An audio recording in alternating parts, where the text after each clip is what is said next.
गणेश गीता. श्रीहरी. ओम गणपतये नमः. ओम नमो भगवते वासुदेवाय. गणेश गीता. सुहृदरसिक वाचक श्रोतुमित्र मैत्रिणींनो, सर्वांना ॲडव्होकेट चंद्रप्रकाश ग पवार यांचा सप्रेम मनःपूर्वक नमस्कार स्वीकार करावा. आपणास यापूर्वी मी श्रीमद भगवद्गीतेचा मुक्त भावानुवाद या ग्रंथाद्वारे आपणास परिचित झालो आहेच. आपणा सर्वांनाच भगवद्गीताविषयी सर्व जगभर असणाऱ्या तसेच सर्व धर्मीयांमध्ये असणारी तिची प्रसिद्धी याविषयी कल्पना आहेच. जगात सर्वात अधिक भाषांमध्ये भाषांतर झालेला हा आपल्या प्राचीन संस्कृतीचा, आपल्या भागवत धर्माविषयी, माणसाच्या आध्यात्मिक उन्नतीविषयी सखोलसे मार्गदर्शन करणारा मानसशास्त्रीय ग्रंथ सर्वात लोकप्रिय असा आहे. आपल्या पुराणांविषयी अभ्यास करीत असता भागवत पुराण, विष्णू पुराण, गणेश पुराण तसेच महाभारत या ग्रंथामध्ये या भगवद्गीतेखेरीज अन्य गीता समाविष्ट असल्याचे निदर्शनास येऊन त्याविषयी माहिती घेत बऱ्याच प्रकारच्या गीता असल्याचे आढळले.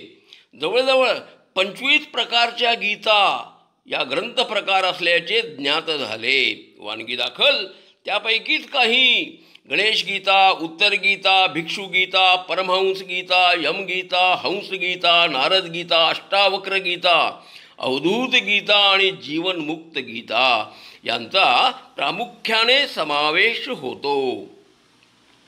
गणेश पुराणाचे अभ्यासांती गीता असल्याचे आढळल्याने तो ग्रंथ मिळवून त्याचे वाचन झाल्यावर अनुभवलेली ज्ञानतृप्ती आपल्यासोबत वाटण्याची इच्छा प्रबळतेने झाल्याने हा ग्रंथ हरिकृपेने लिहून ऑडिओ रूपात आपणास सादर करतोय. माझ्या मागील ग्रंथाप्रमाणेच यासही आपले प्रेम लाभून अन्य गीता ग्रंथांचेही भावानुवाद आपणासमोर सादर करण्याची शक्ती मला मिळावी या एकमात्र विचाराने, तसेच आपले प्रेम लाभावे ही कामना व्यक्त करून या ग्रंथाविषयी अधिकची माहिती माझ्या अल्पबुद्धीनुसार सादर करीत आहे. ती अवलोकनी घ्यावी. सदर गणेश गीता ही गीता गणेश पुराणाच्या द्वितीय क्रीडाखंडाच्या एकूण 11 अध्यायामध्ये सर्वसाधारण 414 श्लोकामध्ये श्री विघ्ननाशक गणेश देवांनी राजा वरेण्य यांना दिलेल्या ब्रह्मविद्यारूपी उपदेशांचे वर्णनाचा समावेश प्रामुख्याने करण्यात आला आहे. या परमज्ञानास व्यासांनी सूतांना प्रदान केले. तसेच नंतर ऋषी शौनक आणि परमभागवत रूप असणाऱ्या शुकदेवांनी यास प्राप्त केले.